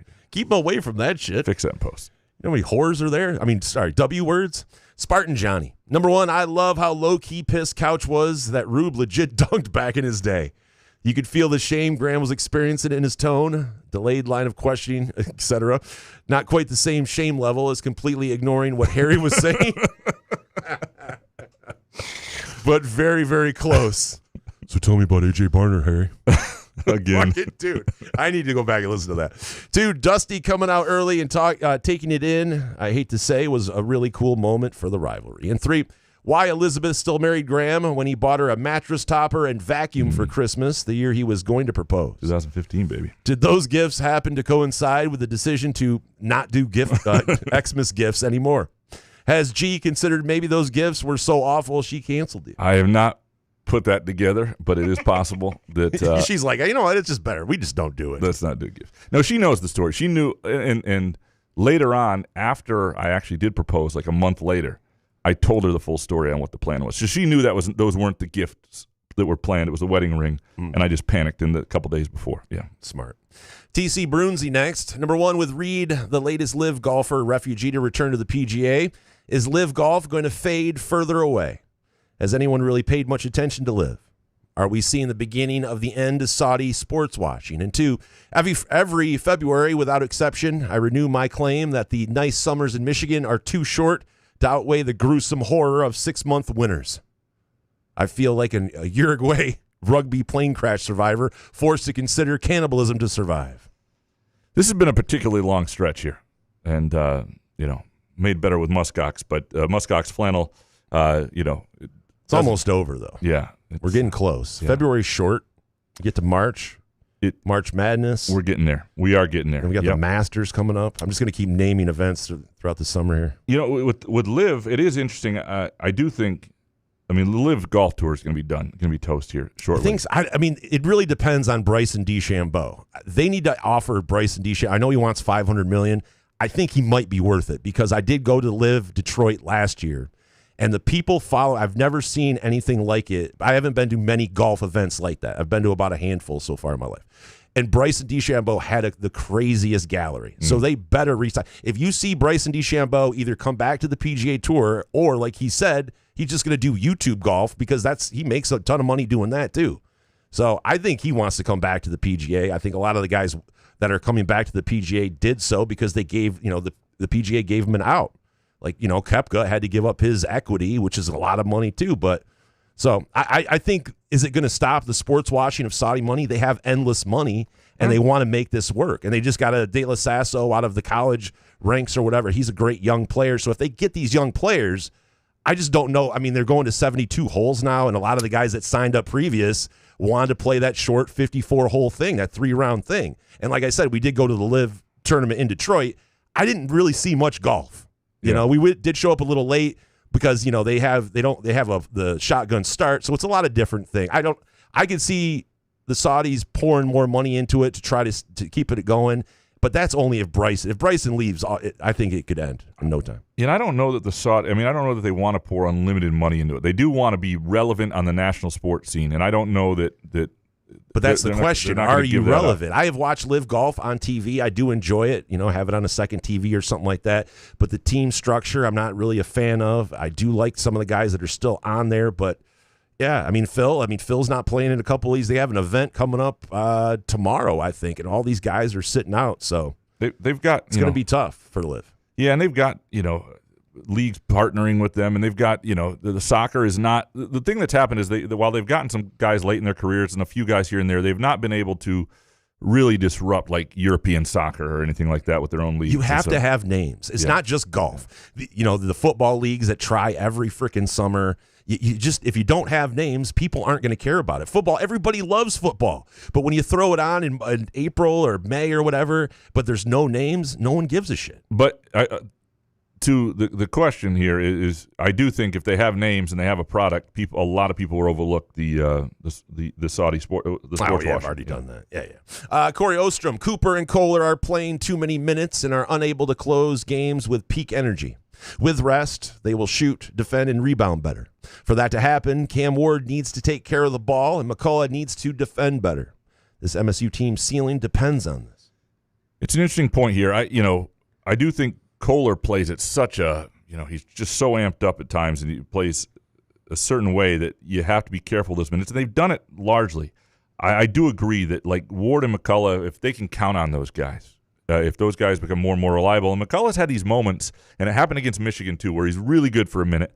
Then he comes in as another stretch and is not as good. Like, he's got to be consistent. They've got to be able to count on him, because I think they still worry about him and, like, is this something in the second half of a close game he can steal minutes from? And I think they're just going to have to live with it, because I think there are advantages to going to him, and same with Cam Ward. They need to get those two guys playing with confidence consistently, and I think McCullough has it right now, frankly. Rich Searing next. Number one, I agree with you that Scott has to be the guy at the 2 moving forward, but I'm disappointed so far in Cam Ward. Did the risk set him back that much? And 2, in the Michigan rematch, other than spotting them 18 points, what do we have to do differently to come out on top? And 3, if Scott becomes consistent, MSU is a Final Four team. Well, they need somebody in that position to be a player and to be consistent as a player. And Scott has been pretty consistent. There have been some games where he hasn't. And, the game at Nebraska, and he's had a couple of other freshman games where and they need him to hit shots too. But not just be a spot-up shooter. Like, I thought one of the more positive developments for Michigan State against Michigan with him was in the second half, a couple drives to the bucket, creating baskets that way. So I think him being a more complete player who knows these are his minutes and this is his role. And then the other thing to me is Kurt Tang is still a big part of this. Kurt Tang is a guy that we've seen at times go 3 for 5, 3 for 6 for 3. He needs to be a shooter for this team. And they've got to play him enough to be a shooter, and he's got to have a consistent role, and they've got to figure all that stuff out now, because I think he's still their most pure shooter and a really important person in big games. Munfield Keg, I love Tom, but if MSU isn't going to go after high-level portal needs like a 5 next year, then we need to stop talking about competing for national championships. I think we can win with a mix of traditional and portal, but a school like MSU should be in the mix for the top guys at their position. Well, yeah, we'll see what they do at the 5 next year, because I think that will be a little telling. I don't know that they need, Ethan Taylor's the long-term player, but they learned a little bit with Xavier Booker. You don't want to overhype a young guy, and Taylor's a different player, but I don't know that I don't think he's ready to be a starting 5 in the Big Ten coming in. I don't sense that. And his ranking isn't even what Booker's was, where he was sort of overstated. And I think what McCullough is going forward will play a role in that. And so you think about the 4 next year, and they can play a little undersized there. When you talk Cam Ward, Caleb Glenn, and Cohen Carr, those guys will probably eat up the majority of the minutes at the 4. And maybe you can play some of that with McCullough too, if depending on who the 5 is. But yeah, I think they're going to have to add a 5. I would be surprised if they don't, especially when the rest of the roster could look pretty much there. Like, next year's probably your last year with Jeremy Fears, I would guess, and next year, is your last year with Cohen Carr, and so there are, it's a good year with some of the guys coming in to get it right. Ken Chu, big time sweep for MSU hockey. It was. Did you watch any of that game at the Penn? I did not know the Penn State's football stadium. Mm-mm. Yeah, it was. Outdoor games have lost a little bit of their hockey ones. I don't care as much as I used to. No, and it's not as cool as I used to be. Oh, well, last year I went to the game in Wrigley. It was freezing out then too, but that was really kind of cool because it was Wrigley. I've just seen the football stadium one. I know this is a huge crowd. The visual appeal of it doesn't do as much for me as it once did. What if you went to it? I don't think you think about the fans that like going to the game. Like, I can understand how cool it is. I don't know. I just don't.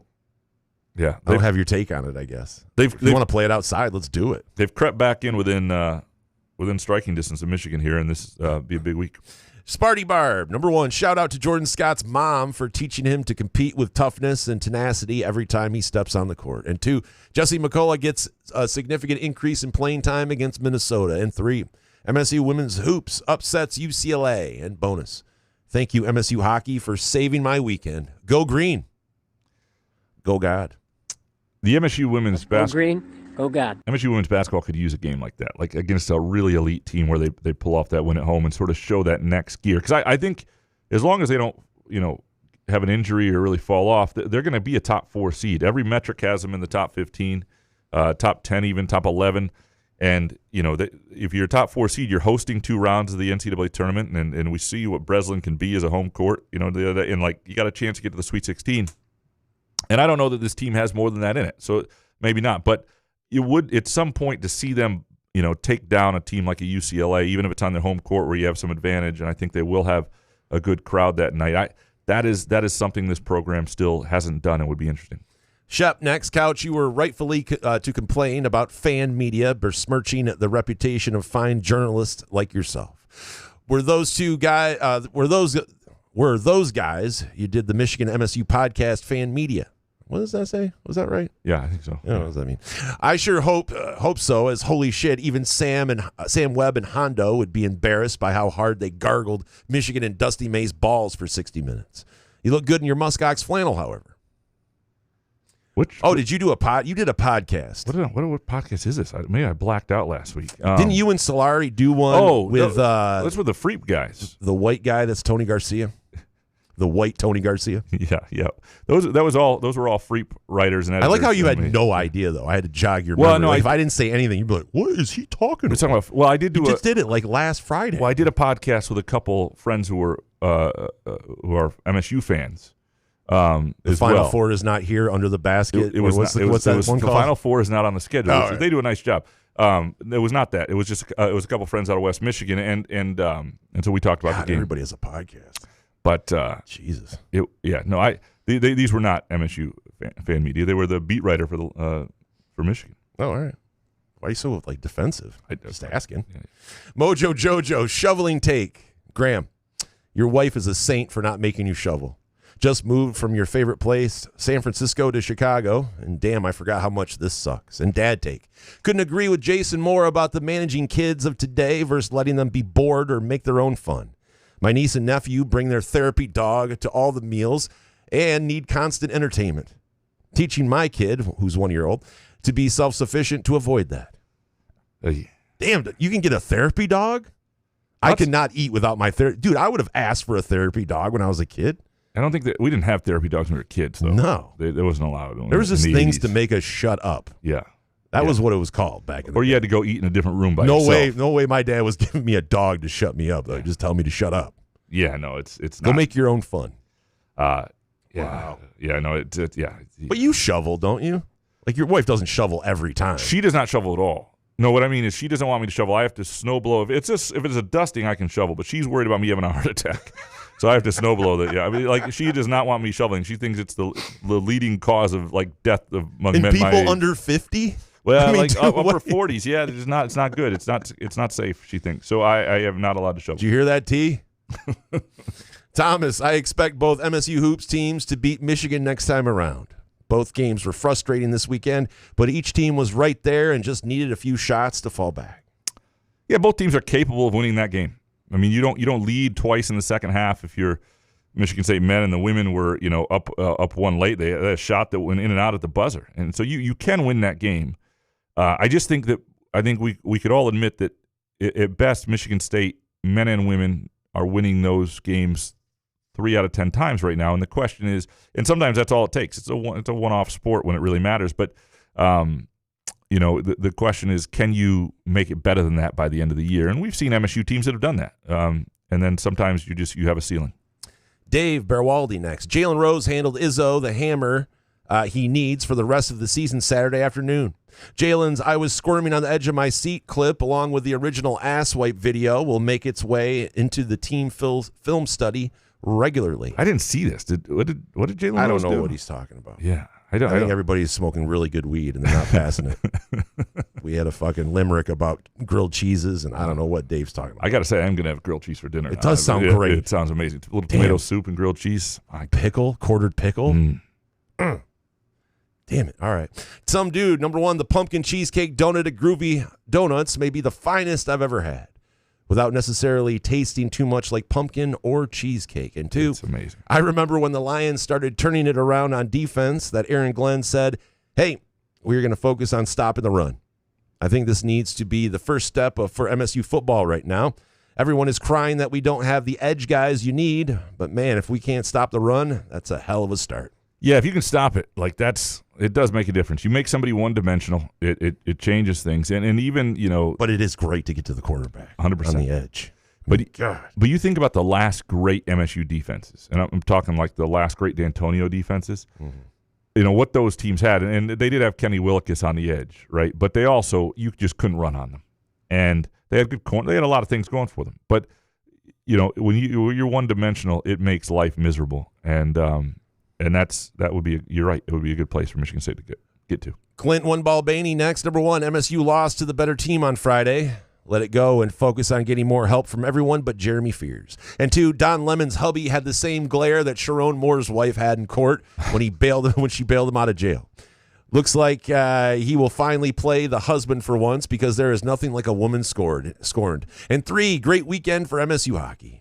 I did not see this footage of Don Lemon's husband. I did not, but I saw Sharon Moore's wife, and my God, what's the point of staying together? And I don't want to hear for the kids because that can't be good. Every time Sharon Moore is looking, like if he's on the couch looking at his phone, what is she thinking? Right. I mean, you can't get past this, dude. Like the wife for standing by him, okay, I don't think that's courageous. I think it's stupid. I think you look stupid when you sit there and stand by that guy who almost killed himself with a butter knife or tried to. And did all that shit, and you're going to stand by him? Why? Because you have children? So what? You want to keep that going, that great relationship? For the kids.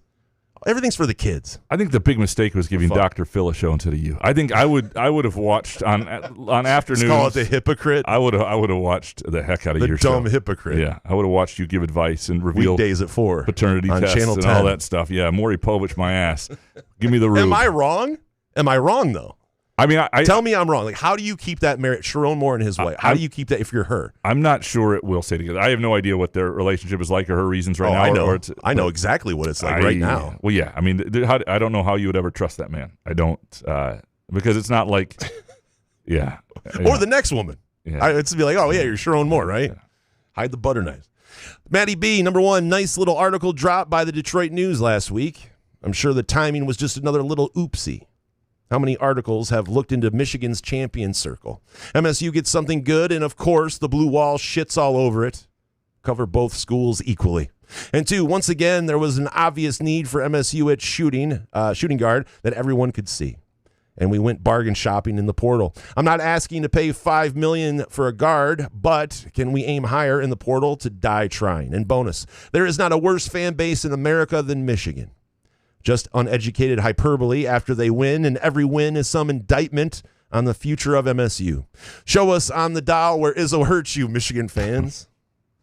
Well, probably that 2000 game. Some people are, But a couple things here on the Detroit News thing. That was written by their education reporter, right? And so she does cover both schools, and I don't, to be fair, I don't know all of what they're looking into and all that other stuff, but it was not like written by the sports people looking to, shit on Michigan State at any point. There was, and I don't even think it was all that, like, I feel like a lot of that reporting, it's been something it's sort of been out there. And anyway, I don't know entirely. My outrage meter was very low. To the shooting guard thing, I think he thought, he went out and got Caleb Glenn. I think he thought Trey Fort would be more helpful, and he thought Kurt Tang was going to take another step, and he was trying not to recruit over Kurt Tang because he thought he was going to be ready.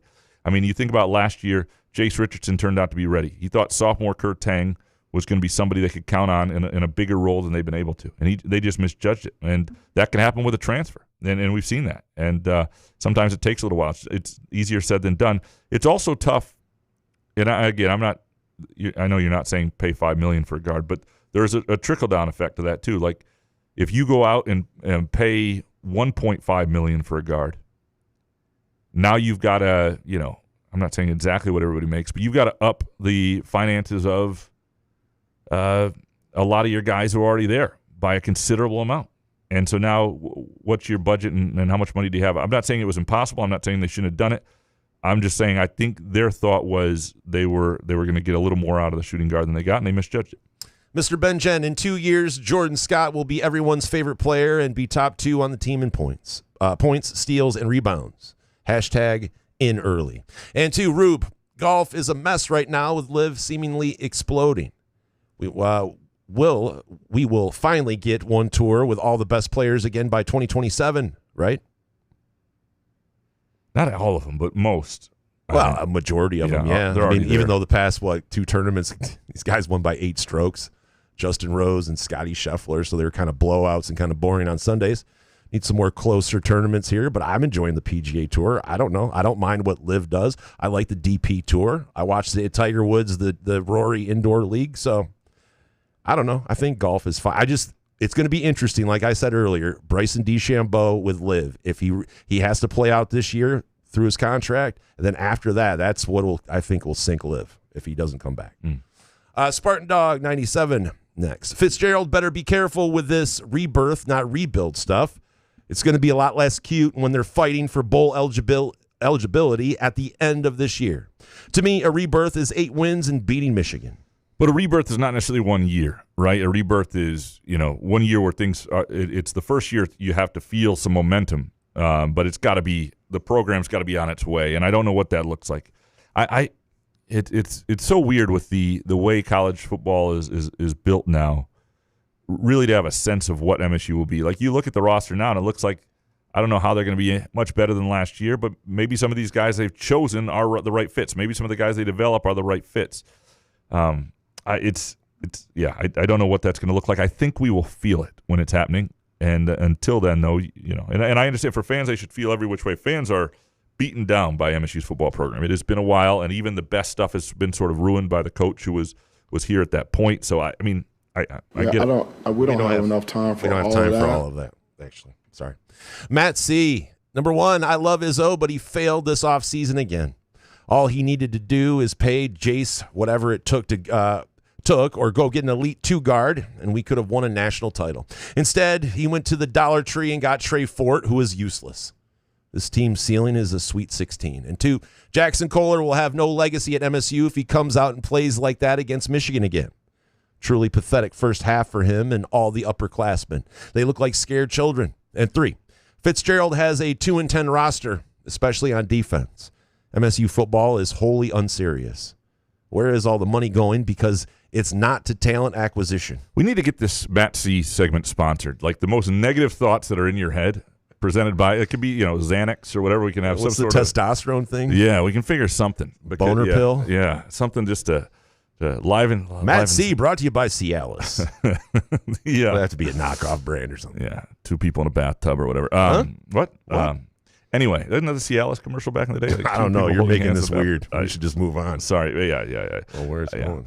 Bathtub. I mean, to his points, Kohler's going to have to play better down the stretch. There's no question. And he was really good, and he hasn't been the last few games. To pay Jace whatever it took would have been like $5-6 million. And that's just not, I don't think, realistic where the money is. And the money is what the money is to some degree, and I don't think also keeping somebody from being a first-round pick is something that you want to encourage as a coach. And I know, but we want to get Izzo his second natty. I don't want to hear this money is like we can, take money back when Izzo's gone. Let's just get the second natty and then take the money. I get it. You don't want to give all the time. Let's just give now. Let's do it. Worry about later. Skylar Verd. I'm so fucking sick of every time Izzo loses a game. It has to be a referendum on how he needs to blow up his entire roster and use the portal more. Why can't it just be they lost a good game? That's not how this works anymore. It's a short show if we had that. It's a fair point, yeah. Skylar is intentionally after Matt C here. But I do wonder, like, Twitter did not exist. MySpace might have existed, but, like, you go back to 2005 when Illinois was just a little bit better than Michigan State, and they still got to a Final Four. Like, I don't, and message boards are around and things like that. But were people, like, openly like, oh, my God, they're never going to get back there. Like, this is ridiculous. Like, maybe it was just so recent off the 3 straight Final Fours and the national title at that point. But, that 2005 team made a Final Four, but they were noticeably a step behind Illinois. When most people in that 2004 or 5 had dial-up internet, so you could think about it longer. Like, you couldn't just fire stuff out. That's fair. Yeah, it took forever to load a page. You could make a sandwich. Couch on Fire prognosticating time. Number 1, final Big Ten basketball standings. 2, Red Wings make the playoffs, and 3, Pistons win the East. And bonus, MSU hockey and Nelly Korda save the weekend. Oh, that's right. I saw Nelly Korda win that. Buenos tardes. It is time for the Detroit Red Wings Gambling Update with Gramanito Couch and Jason Lee. I just want to play that. It's not like we ever gambled really on the Wings yet. So right? We should maybe. But. Probably. I mean, I have a season bet on them to make the playoffs that I think is going to cash. The thing about the playoffs is there's so many teams bunched up. It wouldn't take but a bad stretch to fall down a little bit. But right now they're in a really good place. What, the 3 spot or something like that? So they should make the playoffs. Final Big Ten basketball standings. I think the funny thing is Nebraska just lost to Illinois, but their schedule going out the rest of the way makes you think that they could still be in the hunt. And but Illinois and Michigan look like the best two to me.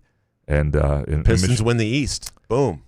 We're back. I mean, I would love to watch the Pistons in the NBA Finals, man. That would just be so much fun. I really. I'll take the playoffs too. Let's nice little run in the playoffs. Absolutely. The Mick Blue of Southern Maine, earnest and accurate take. I rock with Harry most of the time, but his Super Bowl spite bets are going to cost him. The Patriots' defensive line will dominate the Seahawks. And best take, over total yards receiving for Kyle Williams. He will catch 1 pass, but it will be for 48 yards. That's true with Harry. There's some Bill Simmons kind of hate behind that one too. Yeah. But I think he really does like the Seahawks. I do like the Seahawks to win this game too. I just don't. I get nervous in Super Bowls, and then I have too many prop bets. I'm trying to literally limit myself. Oh, you're nervous because all of your bets. I just overdo it. Yeah, I overdo it. Like this year, I've made up my mind. This will be the second straight year I don't overdo it because when you're such a liar. I mean, By the way, do you want Super Bowl squares? T's got some. Oh, $20 a square. I think she's got 30 left. Okay, that goes for anybody out there. I guess you can hit me up. Reach out. Yeah. Hans Jurgen, number 1. I can't believe we lost both the women's and men's Go Blow teams. Into exile I must go. And 2, I get coffee at work just to waste 10 minutes. And 3, any knucklehead like Graham can shoot the 3. Cohen Carr needs to take it to the hoop every time. And bonus, don't know what's wrong with Jackson Kohler. We need to bring in Cher and have her slap him and say, snap out of it. Yes, I'm dating myself. What movie's that from? Think about it. Double bonus. We wanted to beat Go Blow too much on Friday. Ohio State football had the same problem from 21 to 24. Certainly felt like it coming out of the gate. Michigan was the more poised and focused team for sure. What movie is that from? I have no idea. The Cher slap. I don't know. Mask. Oh, is it? Remember Mask? I never saw Mask. Get out of here. I never saw Mask. You got to watch Mask. Okay. Is that good, huh? I mean, it's not good. I mean, it's just, you don't know about the movie at all? All right, check it out. Jake Hawkins. Next time we do a show on Friday, I want you got homework to do. Okay. Number 1, despite a shitty outcome on Friday night, it was a hell of a comeback in the second half, thanks to Jeremy Fears, who stepped up against a top-tier defensive team, but he obviously can't do everything. Also, refs are ass, but Friday night, did someone piss in their cereal that morning? These are from the Hawk. 2, great game yesterday from both MSU and Michigan women's basketball teams, yet another lousy outcome. Why, oh my, didn't that last-second three-point shot go in the bucket? It was this freaking close. And 3, this is a follow-up from a Twitter question that you guys didn't get to. If Allstate had a commercial with Tom Izzo and a scenario with an MSU basketball fan doing something not so smart after switching to Allstate, what would it be? Probably drinking Twisted Teas. Oh, that would be it. That would be it. There you go. Crushing Twisted Teas. That's it. That's it. Yelling at high knees. Hey, Heinies, your mom's a whore. Paul Davis in it. Yep, that would be it. That's me. Yeah. You don't have to tell people who I am. You know who it is by talking. Perfect. Finally, Izzo's no longer got to go. The last one here. Number 1, MSU hockey is back. Swept Wisconsin, Mini, and then Penn State with a finale in a huge stadium game. This is the year MSU finally goalies everyone else and wins the Natty. 2, please never take a week off again. Our lives were disrupted, and we all miss you too greatly. We appreciate you. Can't tell if that's sarcasm. I don't think. I think we'll take it as sincerity, and we appreciate all of you. MSU hockey looks like they're in a real good place, and obviously, the postseason will be what sets the mood, and we'll see. I think the roster's more set up not to have that game they did last year against Cornell. We appreciate all of you again for producing our show as you always do. We appreciate Tom Izzo for providing some of the content today. We appreciate Muskox. Go to gomuskox.com. And I'm telling you, it's not just they're getting selected as the best flannel out there 3 years running by Gear Junkie. It is. There's a big difference, and it's worth your dollar. It's worth your time. Give it a shot. It's a great gift for somebody. GoMuskox.com. Peacock for $15 off your flannel purchase. We'll be back Friday with Groovy Donut Twitter questions. Good show, man. Yeah, man. Couch in the Roof.